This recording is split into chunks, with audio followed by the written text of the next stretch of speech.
मजबूतीसाठी केलं हे त्यांनी सांगावं ना. भारतीय जनता पक्षानं सांगावं ज्या पद्धतीनं या देशामध्ये मग विधानसभा असेल लोकसभा असेल विरोधी पक्षच राहू नये. विरोधी पक्षाला संविधानामध्ये संसदीय लोकशाहीमध्ये अत्यंत महत्त्वाचं स्थान आहे. पण विरोधी पक्ष राहू नये. विरोधी पक्ष आमच्या टाचेखाली असावा. सेंट्रल एजन्सीत तपास यंत्रणांचा गैरवापर करून विरोधी पक्षांच्या मागे चौकशीच्या ससेमिरा लावावा, त्यांना तुरुंगात टाकावं. विद्यमान मुख्यमंत्र्यांना तुरुंगात टाकणं हे कोणत्या संविधानाच्या कलमात लिहिलं आहे का? भारतीय जनता पक्षाचे सगळे लोक काय दूधचे धुले आहेत का? ईडी सीबीआय दाखवावं कधी भाजपच्या घरी गेली आहे. उलट ज्यांच्या घरी गेली होती आमच्याकडे असताना जे लोक त्या मोदींच्या मांडीवर बसलेत आणि मोदी त्यांना दूध पाजत आहेत मांडीवर घेऊन. जे लहान मूल पाजतं ना, लहान मुलाला आई पाजते ना, तसं आईच्या ममतेने त्यांची मोदी काळजी घेत आहेत. 70,000 कोटीचा सिंचन घोटाळा ज्यांच्यावर मोदीने आरोप केला त्यांना तुमच्या उपस्थितीमध्ये मंत्रिपदाची शपथ दिली जाते. हे कोणत्या संविधानात लिहिलेलं आहे सांगा ना? संविधानातल्या कोणत्या कलमात लिहिलेलं आहे सांगा तुम्ही? ज्या पद्धतीनं या राज्याचं सरकार आमदार फोडले 10व्या शेड्यूलनुसार सगळे अपात्र ठरायला पाहिजेत. नरेंद्र मोदींच्या दबावाखाली सर्वोच्च न्यायालयानं चंद्रचूड यांनी निर्णय दिला नाही. हे का संविधानामध्ये बसतंय का? चंद्रचूड यांच्यावरती खरं म्हणजे खटला दाखल केला पाहिजे.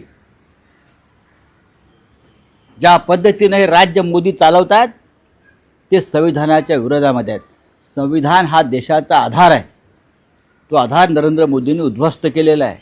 काल आपण पाहिलं असेल मध्य प्रदेशमध्ये मनोज परमार आणि त्यांच्या पत्नीनं आत्महत्या केली. त्यांच्या लहान मुलानं राहुल गांधींच्या भारत जोडो यात्रेमध्ये सहभाग घेतला आणि त्याने जमवलेला जे गल्ला होता तो दान केला. तो राग ठेवून त्यांच्यावर ईडीनं कारवाई केली. त्यांच्यावर भाजपमध्ये जाण्याचा दबाव केला. त्या आईबापांना आत्महत्या केली. हे संविधानामध्ये आहे का मोदींच्या? सांगा बा मोदींनी. मोदी हे या देशाला लाभलेले गेला 65 वर्षातले असत्य बोलणारे सगळ्यात महान प्रधानमंत्री आहेत. आमच्या संविधानाचा आधार आहे किंवा नारा आहे सत्यमेव जयते. सत्याचा विजय होईल. पण गेल्या 10 वर्षामध्ये फक्त असत्याचा विजय करण्याचं काम मोदी काळात झालेलं आहे. हा मोदींचा नवीन संविधान करता कोणी असेल तर तो गौतम अडाणी आहे. त्यांना गौतम अडाणीला जे विरोध करतात ते संविधान विरोधी आहेत हे मोदींना सांगायचं आहे. बघा उपकार केले का? उपकार केले का? 370 कलम हटवून काय देव लावले काश्मीरमध्ये? आजही काश्मीरमध्ये जवानांच्या हत्या होत आहेत. आजही काश्मीरमधला तरुण बेरोजगार आहे. नवीन उद्योग आला नाही. आजही तिथे सैन्याच्या ताकदीवरच राज्य सुरू आहे. 370 कलम हटवलं सांगताय कोणाला? ठीक आहे हटवलं. पुढे काय? मणिपूरला जाऊन दाखवा.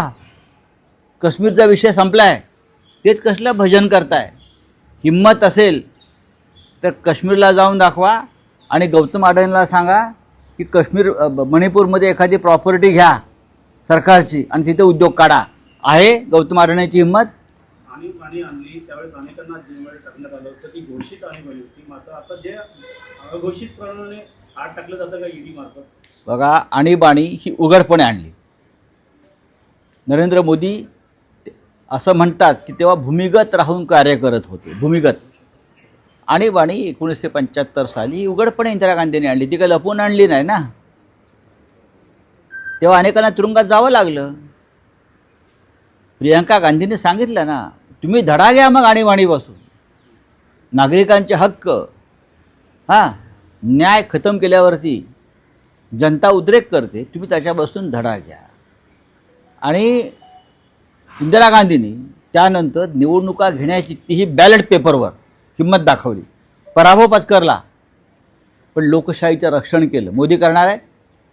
अख्खा देश ओरडतो आहे की बॅलेट पेपरवरती निवडणुका घ्या. मोदींची हिंमत आहे. देशात झालेल्या निवडणुकांवरती लोकांचा विश्वास नाही. ही संविधानाची हत्या आहे. चलो बोले, चलो हिंदी में बोले, बस हो गया, हिंदी में बोले. मोदी जी ने कहा है कि जिन्होंने ताजमहल बनाया था क्या है? काटे गए थे, लेकिन जो सब राम मंदिर अरे छोड़ दीजिए, चलो. मोदी जी ने संविधान हाँ, 11 बोल. शपथ ली है कल हाँ? संविधान को लेकर. मोदी जी ने शपथ ली है 11, उसमें तीसरा जो संविधान में जो शपथ लिया गया कि जीरो टॉलरेंस किया जाएगा क्या है जीरो टॉलरेंस किया जाएगा? भ्रष्टाचार को लेकर. पर लेकिन महाराष्ट्र में जिस तरीके से अजीत पवार कभी बोला है मोदी जी ने ये? तीसरा ये सर तीसरा शपथ था उनका सर, इस चीज को लेकर. कहाँ था, कहाँ लिया शपथ? सब कहा गया था उनकी तरफ से कि मैं अरे zero छोड़ tolerance दीजिए, दूंगा, वो सर. पुरानी खबर है. अपन पहला संसद आज मंत्रिमंडल मराठी में हो गया है, हिंदी के बाद अगर कुछ होगा तो मुझे बताइए. कौन है हिंदी? सावरकर को लेकर एक बार फिर से चर्चा हुई कल सदन में, जहां एक तरफ कहा गया कि सावरकर जी जो है टू नेशन थियरी, जिन्ना जी नहीं, सावरकर जी जो है वो टू नेशन थियरी चाहते थे. कौन बोल रहा है ऐसा? सर तमिलनाडु के एक एमपी उनके तरफ से बात ऐसी है, ये पुरानी बातें हैं. 50-50, 60-60 साल पहले उस स्थिति में जो बात कही थी, वो जो लिखी थी, आप 70 साल के बाद उसके ऊपर चर्चा करते हो. देश को आगे लेके जाना है ना. 1947 से पहले जो इस देश में स्थिति बनी थी, उस वक्त महात्मा गांधी जी, वीर सावरकर जी, सुभाष चंद्र बोस जी, उनकी अलग अलग राय थी. अब वो भूल जाना चाहिए. अब देश को आगे लेकर जाना है ना, तो भूल जाना चाहिए. नरेंद्र मोदी जी ने कल संविधान की बात की. नरेंद्र मोदी के मुंह से संविधान रक्षा की बात ठीक नहीं लगती. मोदी जी के कार्यकाल में 10 साल में दर दिन संविधान की, लोकतंत्र की, न्यायालय की, पार्लियामेंट की, जनता के अधिकारों की हत्या और हनन हुआ है. और आप संविधान रक्षा की बात करते हैं. आप इमरजेंसी, आपातकाल की बात करते हो. कौन सा आपातकाल? 1975 की स्थिति अलग थी. अब आपको 1975 भूलकर 1914 से जो आपातकाल इस देश में लगा है 10 साल, इंदिरा जी का आपातकाल 19 महीने था, 19 मंथ था, ज़्यादा से ज़्यादा 2 साल आप पकड़िए. लेकिन आपका आपातकाल जो है 10 साल से इस देश में चल रहा है. और 10 साल से इस देश की न्याय व्यवस्था, सुप्रीम कोर्ट हो, हाई कोर्ट हो, संसद हो, सब कुछ जो संवैधानिक संस्थाएं हैं वो आपके दबाव में है, जनता दबाव में है. लोग आत्महत्या कर रहे हैं आपके डर से. भाई, लोग आत्महत्या कर रहे हैं. कल जो परमार कपल मध्य प्रदेश में, मनोज परमार और उनके पत्नी ने आत्महत्या किया. सदोष मनुष्य वध का जो अपराध है वो प्रधानमंत्री के ऊपर लगना चाहिए. ये ईडी, सीबीआई केंद्र सरकार के कंट्रोल में आती है.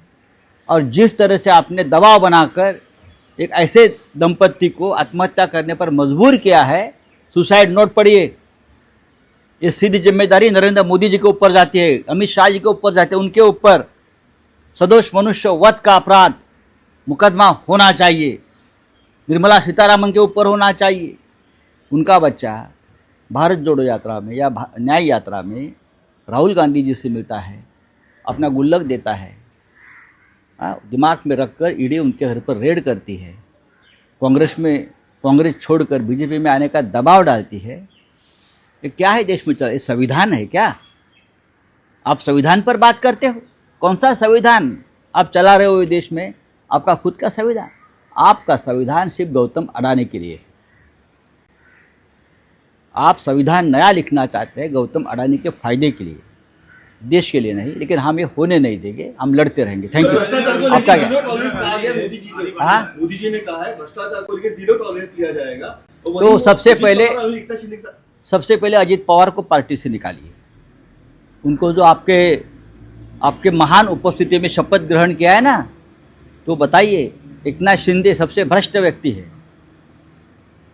और भी उनके साथ जो 10-12 लोग आए हैं ना, जिनको पर ईडी, सीबीआई के मुकदमे और रेड्स हुए हैं, हिम्मत है आप उनको दूर करने की? अभी आपका जो 56 इंच का सीना है, उस सीने से पूछिए कि मेरे आसपास कितने भ्रष्ट लोग हैं. सबसे पहले तो गौतम अडानी को आप टॉलरेट कर रहे हो. जो देश नहीं टॉलरेट करना चाहता, जीरो टॉलरेंस की बात है. ये तो 1000% भ्रष्टाचार है. देखो, मोदी जो बोलते हैं वो करते नहीं, और जो करने की बात होती है वो उनसे होती नहीं. थँक्यू. सर, एक लास्ट सवाल, अजून एक one दोन nation, आहे one election लोकांना. बद्दल